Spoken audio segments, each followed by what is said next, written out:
Check drill. This drill is going to be shot at 7 yards. First thing you do, load up your pistol and then load up your rifle. But then once you put that full magazine into your rifle and load it up, then take out an empty magazine and tack mag it in. That way you have 1 round in the chamber and an empty magazine so the gun goes dry after the first shot. On the buzzer from low ready or high ready, you're going to put 1 round rifle, then transition to pistol, fire 1 round. Then check your rifle, reload it, and fire again. All your rounds will be shot in the upper half of the A zone or the head box. If you want, you can make it harder and use the upper A zone and the head box to have it tighter. So where does the check drill come from? Well, the check drill is a very popular drill. It's been around years, probably a couple decades. I think somewhere around the early 2000s, Mid-South came up with this. And if you're not familiar with Mid-South, it's a shooting school out in Mississippi, and it's Disneyland for steel targets. It's a lot of fun, right? All kinds of range, pneumatics, really cool. But a lot of special operations goes there, a lot of federal law enforcement goes there, regional teams, all that stuff. So they came up with the drill because they wanted to know when your rifle goes down in a CQB situation, transition your pistol and get it back out. You need to be able to train that. And then they have you check the rifle and see if it's out of bullets or malfunction, and then get the gun back in operation and take the second shot. So that second shot is mainly just to stop the timer, okay? But, so we understand why they do it. Well, why did we do it? Why did we like it? Well, yeah, all that's great, absolutely. We need to transition from rifle to pistol. You know, when your gun goes down, that needs to be automatic. Again, a lot of people do it online. It's pretty popular. But the reason we found for it that we really liked was because it was mainly a kit shakeout and a weapons manipulation drill. We knew if someone could do this, their kit's probably in the right place. They weren't a gypsy camp right and had weird stuff and everything else. They knew where their stuff was at. They also had their gun set up right with their sling, so when they sling that rifle, we know it's gonna stay back off the hip and not get in the way. And then, you know, draw your pistol, shoot, get the gun back up, and usually that's where people run into problems, is getting the gun back up to check it. So they get it back up, they check it, reload, and keep going. So we usually see guys that usually, they would change their kit. They might move something after this. They might secure this down, or they might change their sling a little bit, or move their pistol pouches a little bit more forward, or their rifle mag a little bit farther back so that gun could sit in a certain spot and kind of stay there. That's where we found the big value in it. It's a very easy drill. Again, 1 round rifle, transition 1 round pistol, check it, reload, 1 round rifle, and that's it. So looking at all that, what are we getting in it? We get a low ready, you get a pistol transition and set your rifle aside. Then you get a reload in the rifle, and then you fire again. So you're getting some tasks there with only 3 rounds. Again, weapons manipulation. So what are our time standards on this? Well, first thing to note is that we're not really concerned with how fast you can do it. It's just, we know if you can do this in under 12 or 10 seconds, 12 being kind of the minimum standard we want to see people do it in, and then 10 seconds is kind of that gold standard, right? If you can do it under those times, you're probably good. Now, if you can do this in 5 seconds, great. I can't, but if you can, that's awesome, right? But there is going to be a pause there when you bring that pistol out to check the rifle, right? And there's a reason for that, and we'll talk about it in a minute. But as long as you're on those times, you're good. Faster is better within reason. Would you say the gold standard with kit or without kit? Yeah, that's with kit. So every time you add kit, you've got, you know, your mags are in a different place. You know, you got to get that rifle, you might brawl the mag up, and then it's got to come down a little bit. That's in kit, right? And so no kit times don't matter. No kit times subtract 2 seconds, right? So I don't know, man. But yeah, it's going to be a little quicker without kit. So, ooh, I had a pop quiz. Thanks, Tom. Yeah. So the first thing we're going to do is we start off from the low ready. So we start from the low ready, we take our first shot, and we transition to our pistol. And one of the big things there is, one, once you take the shot, getting the rifle out of the way so it's in a secure place so it's not going to fall back in front of you, and it's also not going to throw your pistol shot as you draw it out. So with that said, let's talk about our setup. So low ready, what is that? So we see this a lot. People are like right here doing this thing, just barely looking over the top of the sights, and they go, ugh, and they take a shot. That's not a low ready, man.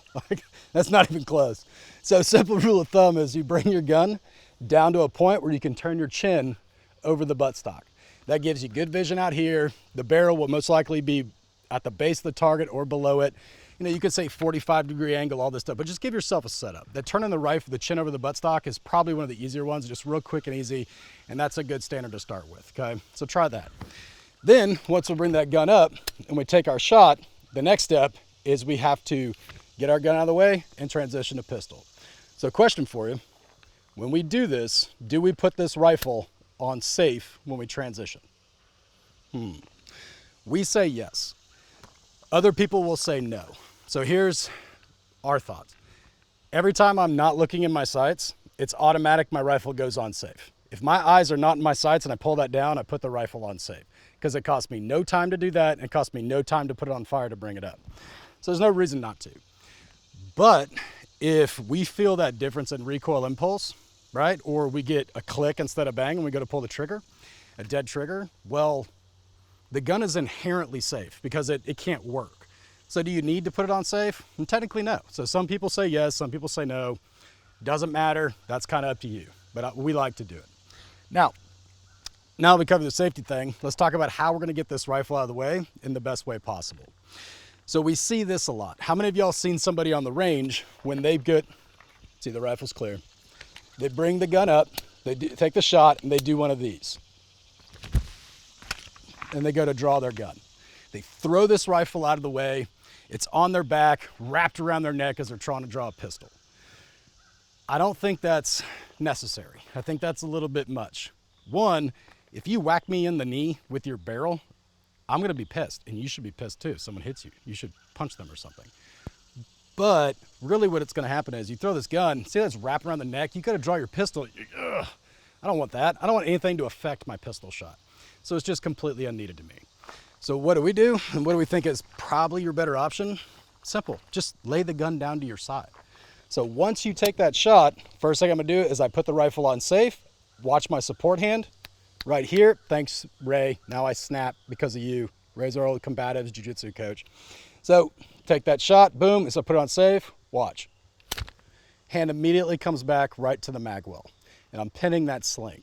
So as I bring this gun down, I'm gonna turn it flat a little bit, bring it to my hip, and just set it on the back of my magazines. Hands come down together, hands come up together. So what could happen if I don't bring my hand back that way and turn it flat before I set it down? Well, we put a mag in the gun. Empty mag.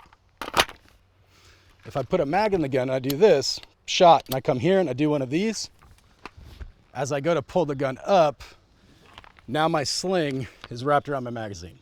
It's not that big of a deal. Just strip the mag, right?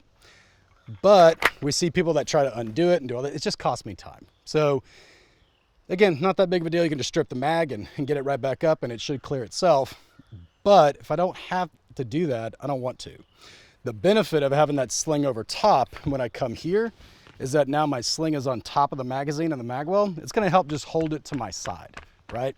And if I'm wearing kit and your magazine's set up the right way, you're the right size, you can also just kind of set your rifle right here in the front with your mags and it'll kind of pin it against your body. You used to do that a lot too. So if I have that sling over the top, to me, it just helps me hold it in place. So when I'm moving around, it'll move a little bit, but it's not gonna fall in front of my knees as I'm walking. So it also sets up, when I bring it up, I grab in the same place and we'll bring it back up. Again, one more time. Shot, safe and grab. Then I'm gonna turn the gun down to my side and set it on my hip.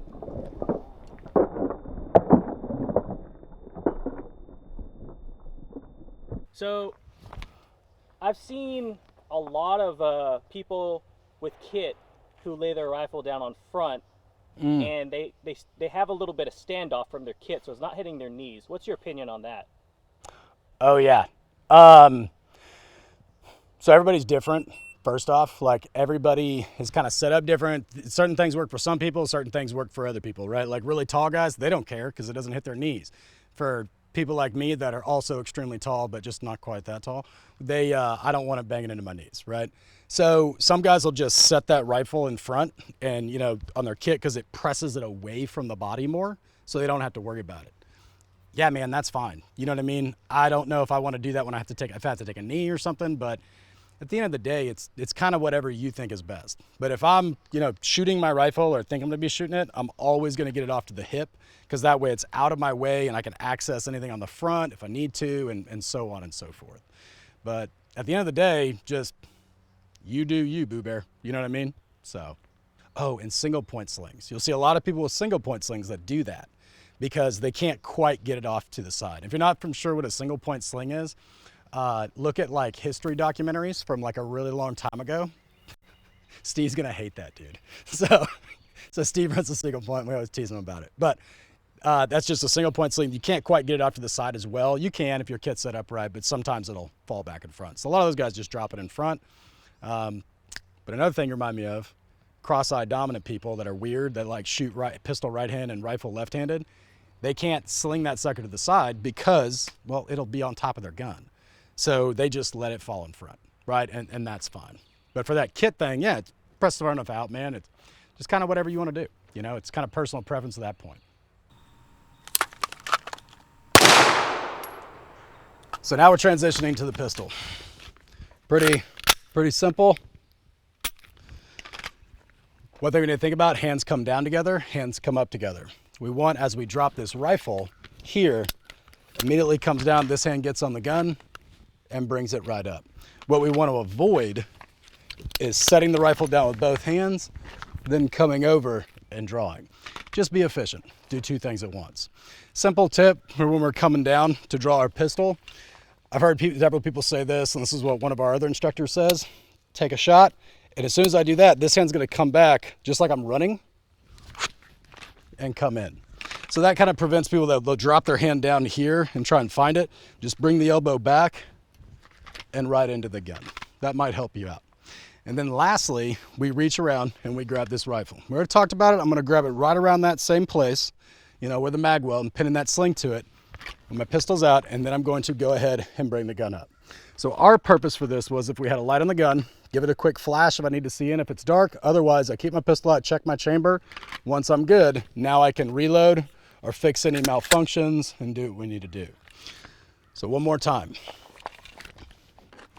We transition, down, hands come down together, hands come up together. Reach back, bring the rifle up, and check.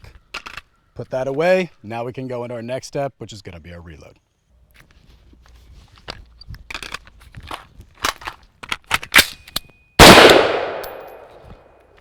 All right, so now we gotta talk about reloading the rifle. You guys notice, pulled the gun out, brought the gun back up, checked it, reloaded it, and went from there. Yeah, reload your rifle. In the shoulder, you wanna do it in the shoulder, great. If you like to do it under the shoulder, that's fine. If you like to do it over the shoulder, that's cool too. Just reload your rifle, take the second shot, and that's it.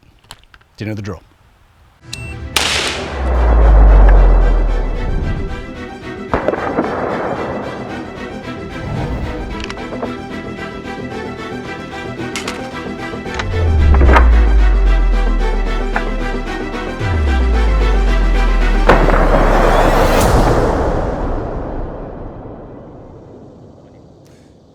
So now we're gonna do our gear breakdown section because people seem to really like this. So first, rifle.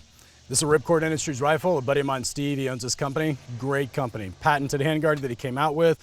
He really knows how to build a rifle, and for the money, I don't think you can beat this or a BCM, right? So Ripcord Industries, got the Leupold LCO on there.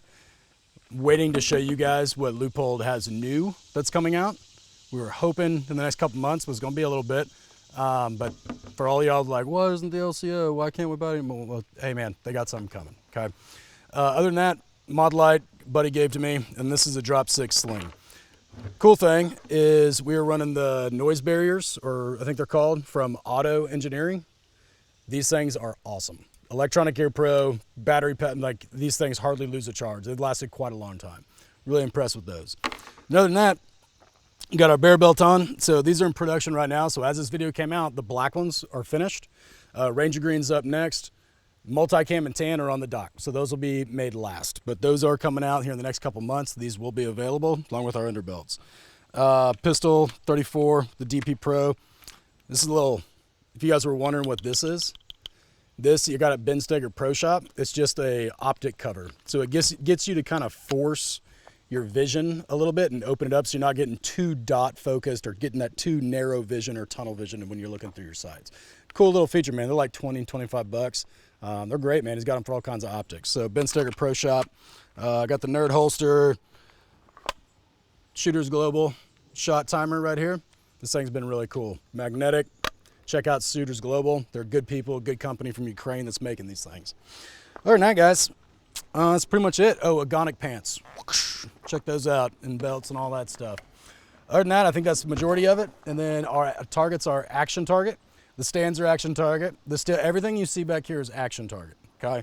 And those have been real nice. They don't blow over in the wind nearly as easily as a lot of the smaller ones. I noticed the stands are lighter than some out there. than some out there. Yeah, there's a lot of great steel companies, a lot of them. Those are a little bit lighter, and just the way they're made, they stay up pretty darn well, right? Actually, I did not want those, and I was like, "What? You sent me these?" And then I was like, "Oh, I'm actually really glad you sent me these. These are way better than what I picked out." So, but yeah, it's pretty much all of it. All rounds, either f me. Just do this again. God dang it! First thing you're gonna do, have your f me, f make sure it's at full capacity. Full. Let's try that again. Top of the head box, all.